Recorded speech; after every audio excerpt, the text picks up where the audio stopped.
Bienvenue. Aujourd'hui, on va creuser un peu une question qui revient souvent quand on jongle avec les chiffres, que ce soit pour corriger des exos ou analyser des données brutes. Comment on sait si le modèle mathématique qu'on utilise, il tient la route, s'il est fiable? On va regarder ça avec quelques exemples concrets, tirés des documents qu'on a sous les yeux. Et on va insister sur un outil qu'on oublie parfois, mais qui est crucial, la calculatrice. Et surtout sur un chiffre qu'elle nous donne. Oui, tout à fait. Souvent, on a deux séries de données, X et Y, et on se demande s'il y a un lien simple, linéaire. Une droite, quoi. L'équation classique Y égale AX plus B. C'est l'ajustement affine. Alors, la calculatrice statistique, elle est faite pour ça, pour trouver le meilleur A et le meilleur B. Mais elle donne aussi, et c'est ça le point clé aujourd'hui, le fameux R carré, le coefficient de détermination. C'est vraiment lui qui va nous dire si notre droite, si elle colle bien aux données et si notre modèle a un sens en fait. Ok, alors, premier exemple concret. Une entreprise. Elle regarde le lien entre le nombre de commandes, ça c'est X, et son chiffre d'affaires, Y. La machine, la calculatrice, elle mouline les données et elle sort Y égale 20,25X plus 682,73. Bon, avec ça, on peut faire une prédiction. Pour 3500 commandes, hop, on calcule, ça donne environ 71 558 euros. Assez standard comme démarche. Mais la question c'est, est-ce qu'on peut vraiment faire confiance à ce chiffre? Mais voilà, c'est là qu'intervient le R carré. Justement, pour cet exemple-là, la calculatrice affiche R carré égale 0,944. Alors, qu'est-ce que ça veut dire 0,944? Presque 95%. Ça signifie que 84,4% des variations du chiffre d'affaires dans les données qu'on a fournies, eh bien, elles sont expliquées par les variations du nombre de commandes via ce modèle linéaire. C'est énorme. Un R carré si proche de 1, ça montre que l'ajustement est vraiment très bon. La droite passe tout près des points. Donc oui, la prédiction, dans ce contexte précis, elle est considérée comme très fiable. C'est typiquement le genre de vérification qu'il faut faire. Essentiel quand on corrige ou qu'on analyse. D'accord. Donc R carré élevé, modèle fiable. Compris. Deuxième cas. On change de domaine. La biologie. On mesure deux trucs, X et Y, sur des spécimens, pour voir s'ils sont de la même espèce. Visuellement, les points sur le graphique, ils ont l'air super alignés.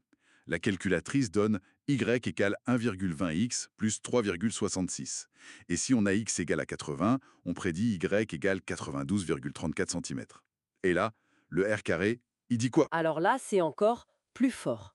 L'analyse donne un coefficient de corrélation R, attention, pas R carré, mais R de 0,99. Et si on met ça au carré, R carré, ça fait environ 0,98, donc 98%.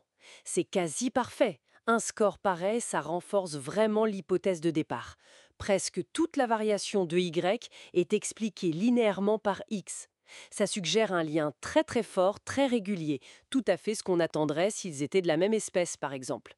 Sans ce R carré, que seule la calculatrice peut nous donner aussi précisément, on aurait juste une impression. Là, on a un chiffre, une vraie quantification de la fiabilité. Oui, c'est très clair. Mais alors, que se passe-t-il quand le R carré est mauvais? Ça doit arriver. Prenons l'exemple des voitures.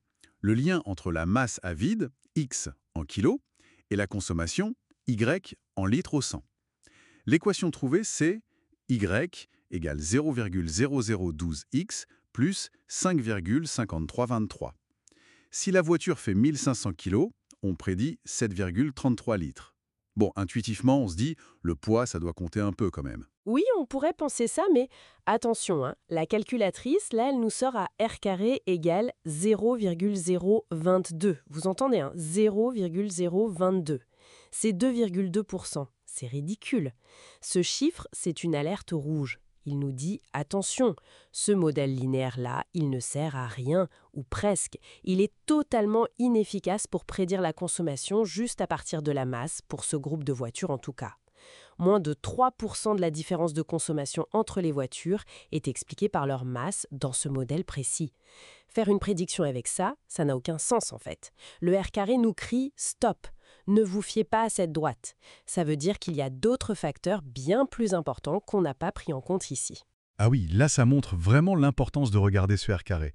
On ne peut pas juste prendre l'équation et calculer. Ok, dernier cas. Le lien entre les dépenses en alcool, X, et celles en tabac, Y.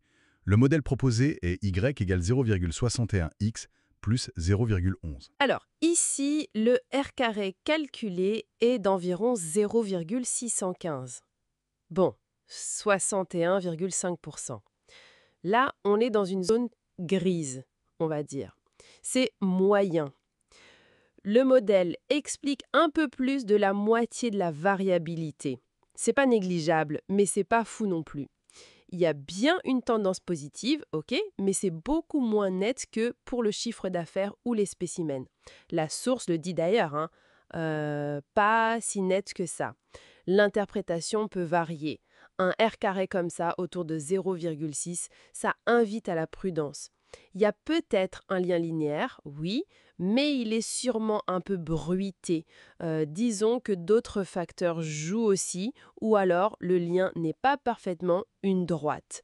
L'analyse critique reste primordiale. Donc, si on résume, quand on utilise une calculatrice pour trouver une relation linéaire, que ce soit pour un exercice ou une analyse rapide, trouver les coefficients A et B, ça ne suffit pas du tout. Ah non, absolument pas. Le R carré, c'est le juge de paix.